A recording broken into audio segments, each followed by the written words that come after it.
Donald, I appreciate you spending time with us today. I know that your time is very valuable, so we'll keep this as brief as possible. First of all, we want to congratulate you for all your success and to let you know that we're very excited about you coming to our ACN International event sometime in the future.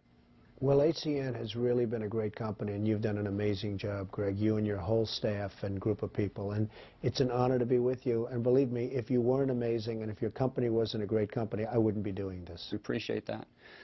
One of the key questions that always get asked of us is, why do we keep doing what we're doing at this level of success that we've experienced, which pales into comparison of what you've experienced? What keeps you going? What wakes you up in the morning? Well, I do it because I love it. I really love getting up in the morning and going to work and going through the wars and the battles and the victories and sometimes the defeats, but you turn the defeats around.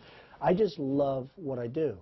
And if I didn't, I wouldn't do it. I would stop immediately. I always tell people you have to love it. And if you don't love it, you're not going to be good at it. But just like you and your top people, I guarantee you love what you're doing. Otherwise, you wouldn't have built ACN into a great company. We really do love it. One of the things that really drives me crazy, it may do the same for you, and I just want to get your perspective on it, are people that you come in contact with that you just see have so much potential that are just going unused. What do you see in regards to that, and what kind of encouragement would you give someone to take their lives to the next level? Greg, I see it all the time. I went to school with people. They went to the Wharton School of Finance. There were these brilliant people, these brilliant students, and they went out and they never made it. I graduated from the Wharton School, which I consider the best business school, in 1968, and I graduated with a lot of very smart people. And some of them have really made it big, as you can imagine, and some of them have not made it at all. And I look at the different people, and the ones that made it weren't necessarily the smartest, and they weren't necessarily the best, but they had a quality where they just really never quit or never gave up. And you used the word perseverance, and you asked me to talk about perseverance a little bit, but it's the same thing. I mean, it's called not quitting. And they just wouldn't stop, and they became successful. And then other guys that were better students, probably smarter, to this day they've never really hit, and they're not going to hit at this point of the game. And I look at them and I say the word was they just never quite had that perseverance or that, no quit attitude. Yes. Would you agree that in order to be successful, that one would have to separate themselves from the mentality of the masses, if you will, that you have to start thinking at a higher level? To be successful, you have to have a lot of different ingredients, to be honest. Look, number one, sadly, you have to be born with a good brain. If you don't have that, it's not going to be, but the people you deal with have. But you have to be able to separate yourself. The fact is, you need to separate yourself from the pack. I mean, the pack is the pack for a reason. That's why they're in the pack. Absolutely. It's a terrible expression. And there's nothing wrong with it. I mean, they can be happier than you and I, perhaps, okay? But the fact is, you have to be able to separate yourself from the pack. Yes. One of my favorite sayings is that you cannot be 99% committed to something or anything and have it work. You have to be totally sold out, totally committed, totally excited about what you're doing. Is that the same feeling you have in business as well? Well, it is, and I think with one little caveat, Greg, you have to be able to make that little detour every once in a while because, I've known people that are 100% committed to an idea and a concept, and if new technological advances come along, ACN comes in with something else or whatever it might happen, you have to be able to sort of flow with that current and go with it. You can't just say, gee whiz. I mean, I've known people that were 100% dedicated and committed to a concept. When they had to make the change in course, they weren't able to make it. So the 100% dedication is absolutely imperative, but you still need a certain flexibility to go. The boxers have an expression, you have to go with the punches. And there are a lot of punches in what you and I do, and you have to be able to do that. Absolutely. How about belief in what you're doing, where you go to the marketplace and maybe you have that little ounce of doubt because you don't know whether or not you can be a success. There's something inside of you that's been holding you back. How would you get somebody to close that gap where their possibilities are endless for those people? What would you communicate to them? Well, I like what you said, and I haven't heard it that way so much, the word belief. And usually when I hear belief, I hear it in terms of religion, and that's also great. But the word belief in what you do is very, very important. I think two words, love and belief. You have to love it and you have to believe in it. Yes. And if you can put those two words together, you're going to be successful. How about persistence? It's one of the great words. And we're talking about great words. Maybe for some things it's not such a great word, but if you're talking about success, You can never quit. You have to be persistent. You just have to go. And, you know, there's a story that my father told, and he thought it was a great, funny story. I didn't. And it was about a man who wanted to start a cola company. And he started it, and he called it 3 Up. And you know where this is going. Yeah. And then he failed. He went bankrupt. He went out of business. He said, I'm not giving up. And he called it 4 Up. And then he called it 5 Up. And then he failed again, and he called it 6 Up. And ultimately, he said, I quit, I give up. And you know what? If he wouldn't have quit, he would have had 7 Up. You have to be persistent. You just can't quit. All the time we tell our leadership within ACN to never show doubt, fear, worry, or hurt.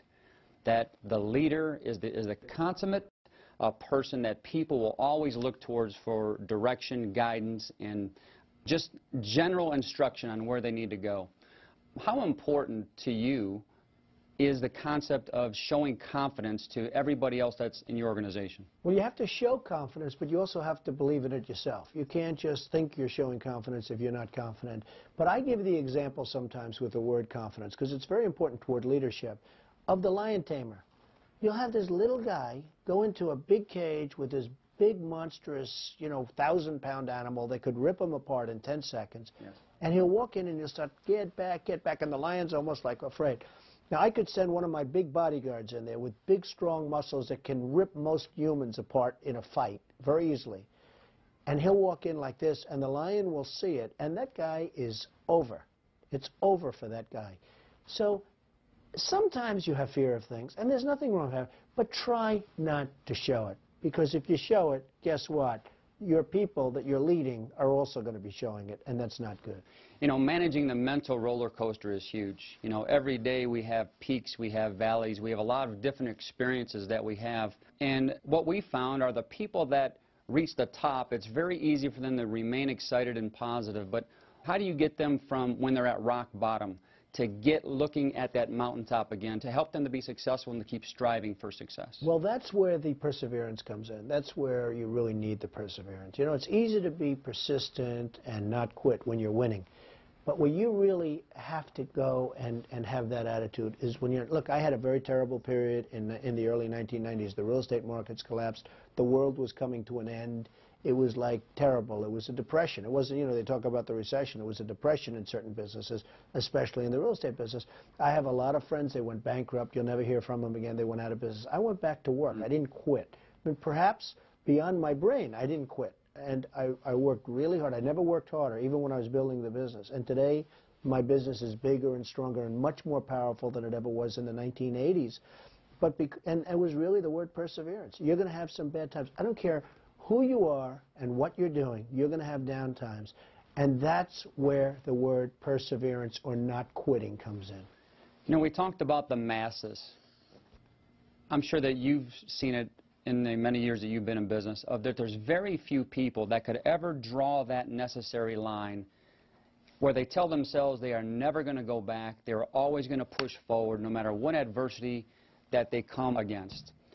Why do you feel that the majority of people are reluctant to draw that necessary line in the sand to never have an opportunity to go back? Well, a lot of people give up. A lot of people, and for good reason. Look, sometimes you get punched in the face so hard and so often and so rapidly that you fall back. And you can't say, oh, gee, that's terrible, isn't it? I mean, it's human. I mean, it happens. But you got to keep going forward. You just have to do it. And those are the great success stories. And, I use the example of punched. Well, the boxers, I mean, it's those guys that just keep moving forward. They just keep going. They won't let anything stop. Those are the ones that become the champion, not the one that, oh, gee, he gets hit and he goes down and that's the end of his career. You just can't give up. Persistence really is a big thing, and I know we talked a number of times during our conversation during the course of the day. One of my favorite sayings is that the yeses will build your business and the nos will build you. And if you can go through enough no's, there's a great chance that you'll win. Just like, a successful baseball hitter, will strike out maybe 7 out of 10 times, but they get paid millions of dollars for doing that.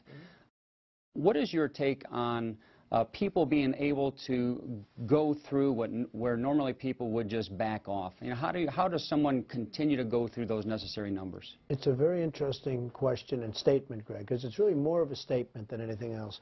No's can be better for you than yeses, because when you keep getting rejected, when you keep hearing the no, you have to learn that there's a reason for no. What is it? Now, why are they saying no to me? Why is it that they keep saying no? You have to figure it out, because you know what? If they say no and no and no and you keep saying no, maybe you're doing something wrong. You have to learn how to take that no and change it into a yes. So oftentimes it's those no's that can make a life a lot better than those yeses. You've written many books, and there's a number of things that you've spoken about in your books. You've shared a lot of wisdom, and I think that's admirable for you to be so successful in business, and yet being in a position to want to give back to people, to help them come along to possibly even where you're at. What was the motivation for you writing those books? Well, I've had so many different motivations in my life. I wrote the first book, which is the #1 selling business book of all time. It's called The Art of the Deal. And I really wrote that because Cy Newhouse at the time owned Random House, and he came to see me and he said, would you write a book? And I thought he was crazy. And what it was is he put me on the cover of GQ. This was in 1987 or 88 or something. And he put me on the cover of GQ, and the magazine sold very well. And he came to see me. He said, you know, if a magazine sells well, a book is going to sell well. And, you know, you sort of put it together. That's sort of called business common sense. Cy Newhouse is one of the great publishers in the world, ever. And so I did a book called The Art of the Deal, and it became very successful. And I enjoyed doing it. And since then, I've done 5 books, and they've all been bestsellers and #1 bestsellers. And recently, I wrote a book, How to Get Rich. And I wrote another book this year, Think Like a Billionaire, and they were both incredible bestsellers. And I have fun writing books. I like it. I mean, I relax when I write. I like to write. I've always liked to write. But the other motivation is that I like teaching people what I've learned. And a lot of what I've learned we've just been discussing. I mean, you have to love what you do. You can never give up. There's so many different things. Stay out of the pack. Hey, if you want a nice, easy, okay life, you can be in the pack, and you can live well, and you get your paycheck every week, and I think it's fine. But if you really want to do something, you do have to get out of the pack. So all of these things are discussed in my books, and that's why they've sold so well. Excellent. We're excited about what's happened with ACN, and yet we believe that this is the very beginning for all of us, being in business for 13 years, going into our 14th year of opportunity, just being in the very beginning with digital phone service or VoIP and all the technological breakthroughs that are ahead of us. We're finding ourselves right in the very center of all the things that are going on worldwide with deregulation, and we feel that we're just doing the right thing the right way. If there were 1 or 2 or 3 points that you could tell us or tell the ACN family of what they need to do in order to go from where they're at right now, whatever stage they're at, whether they're a beginner, whether they've been here for a while, or whether they're one of our top leaders, what are some of those key points that you would tell them in order to take their businesses to the next level? Well, first of all, I'd say stay at ACN. You know, I am asked to do this, what you're doing with me, many, many times, and I turn down many, many different proposals because, for one reason, I don't have the time, but for another reason, I don't like the company. And we do a lot of research on companies before we agreed to do something like I'm doing for you, and ACN's a great company. I would say knowledge is so important, especially when you're dealing in high-tech kind of things like you do. You know, with my business, it's real estate. If I get the good location, if I get this, if I get that, certain things sort of work. With ACN, it's really knowledge. And one of the beauties with ACN that I've been able to determine after some research is that you guys have stayed ahead of the pack. You've stayed ahead of them from a technological standpoint, from a knowledge standpoint. And in your world, I think the word knowledge is so important. And listening to people, even at so-called low levels, they may be there because of their age or something else, but they're so smart. And the other thing, again, is that word, don't stop, don't give up, don't quit. Yes, very good. Well, we appreciate your time. Thank and this you has very been much. a great time for us. I know that we're very excited about what this interview is going to mean to our ACN family. We look forward to seeing you at one of our next international events. Well, I'll be there, and I'm very excited about your company because it's really, you've done an amazing job, Greg, so you have to be very proud. But don't be too proud because, you know, you got to keep it going now, right? We have the ability to remain humble and successful at the same time. That's a great ability. Thank you. Have a good time. Thank you.